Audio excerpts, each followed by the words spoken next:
Hi everybody, good morning. I just wanted to make a really short, brief post, this time about one of the ways that I study my new words, vocabulary, grammar, things like that in any language.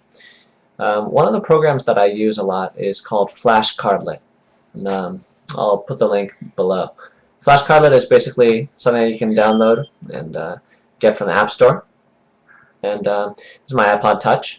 So basically, Flashcardlet is a program that connects with Quizlet.com. Quizlet is a website where you can go and very easily upload your questions and answers in different sets of flashcards, and it's free. So the reason why I like Flashcardlet, and I've actually tested quite a few different flashcard programs, is because it's just really easy to use. So this is Flashcardlet's interface. Hopefully you can see it. And what I like about it is it's just easy to flip the card. All I do is I tap on it, right? And then I have the answer, Chubasco, right? And what I do is I go through. I have different sets. Let's see if I can go to my sets.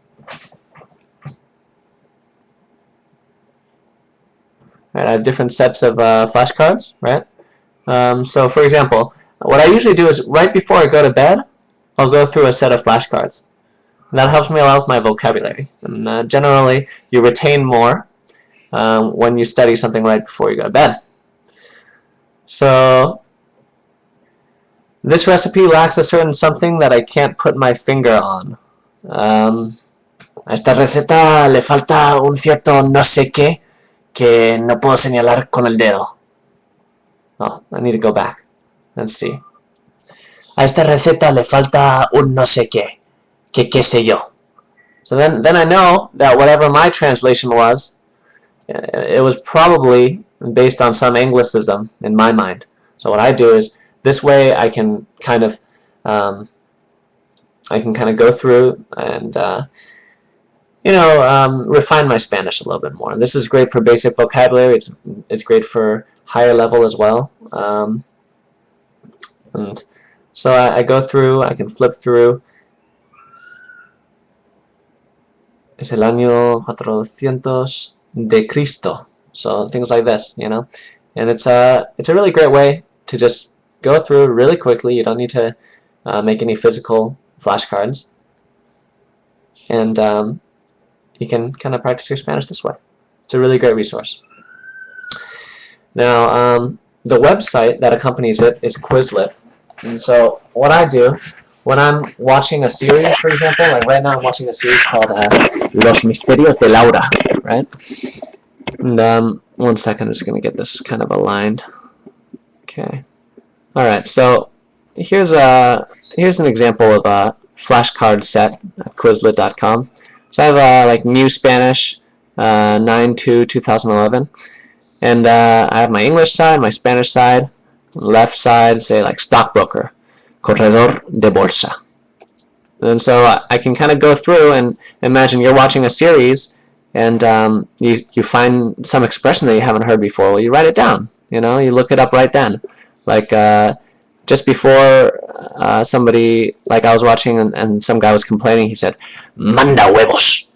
And then I was like, well, what is that? Send me eggs? Well, that's kind of like a way that you can say, among other things, that's the last straw.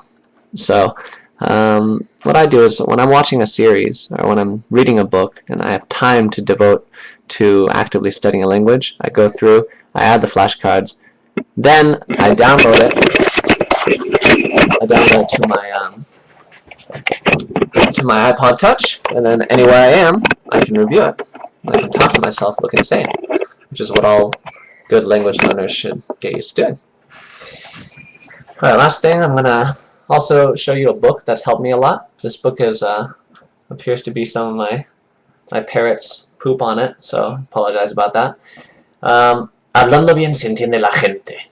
So this book is first of all, it's a prescriptive book, so you need to take that into account. There's a difference between prescriptive linguistics and non-prescriptive linguistics, and this is basically kind of like telling you how to speak Spanish better.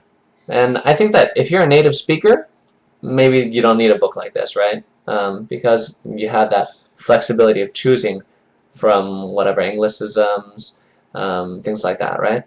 But if you're not a native speaker, this book is really great because what it does is it goes through different examples of things that have either been influenced by English, right, or other languages, and entered Spanish, right, or false friends in general. So, like, if we talk about, like, false friend obligatorio, or in this case, quote-unquote, mandatorio, right? There's a mandatory meeting on Saturday. So, if you're a native English speaker, this might sound good enough for you to use it, but it wouldn't be correct, so to speak. So let's see. In Spanish, and this is a really important point, words can exist in the Spanish dictionary, in rai.es, right? You visit rai.es, you look up the word. Maybe you don't look at the definition, you just validate that the word exists. Well, word definitions can be vastly different between Spanish and English. And it's really important that you are using the correct definition of the word when you're speaking. So, like, for example, here it says, en español hay cosas obligatorias, pero nunca mandatorias. Aunque parezca voz española, mandatorio no está en el diccionario de la Real Academia Española. No debe confundirse con mandatario, que significa persona muy relevante en un gobierno. So this is really interesting because, like, it kind of says, you know, as an adjective, mandatorio is, you know, doesn't exist. But other times there are things that do exist or that are widely accepted in the Spanish-speaking world, and they'll still criticize it. So, for example, in Spain, I constantly heard people say el marketing, right? So this is an accepted word in Spanish, and I'm not criticizing it. At the same time, if you're a non-native Spanish speaker, your accent isn't, you know, up to par with a native level, then it might sound better if you're avoiding Anglicisms. It'll make your Spanish sound more pure. So, for example, instead of marketing, which is obviously accepted, they taught me that in my business Spanish class that I took, you could also say mercadeo. So, things like that. I just really like this book because it goes over false friends. And it's really useful for somebody who's learning Spanish because obviously, you know, if you're an English speaker like myself, you're thinking in English all the time. And hopefully this was useful. I'll try and do some more book reviews later. And get that program, Flashcardlet, on your iPod. I think it's like $1.99 or something. I really recommend it. It's good software. And what I do is I go on hikes. I'm just walking around town, getting some exercise, and I'll go through and I'll review my flashcards. Alright, thanks a lot. Take care, guys. Bye.